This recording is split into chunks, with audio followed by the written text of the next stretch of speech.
Good morning everyone. Ito po ang ating moto machine sa Roman. Ito ay ginamit natin sa 4 na araw na umabot ng 11 meters.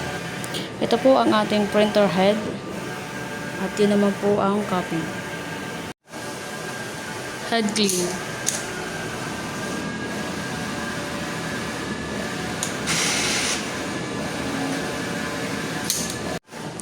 Nozzle check.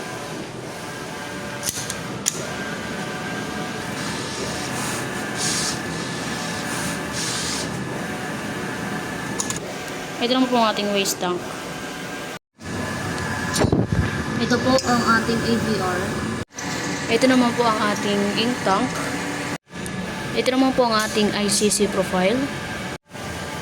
Ito naman po ang ating sub-roll inventory. Consumable record. Ito naman po ang ating cyan ink. Magenta. Yellow. At black. Ito naman po ang ating output record.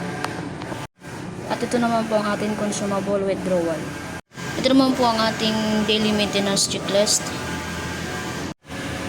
At dito naman po nakalagay ang ating unused ink. At dito naman po ang ating used ink. Hindi pa po ako nakapagbukas ng black tsaka magenta. Dito naman po ang ating stock ng Sablé roll 1.44.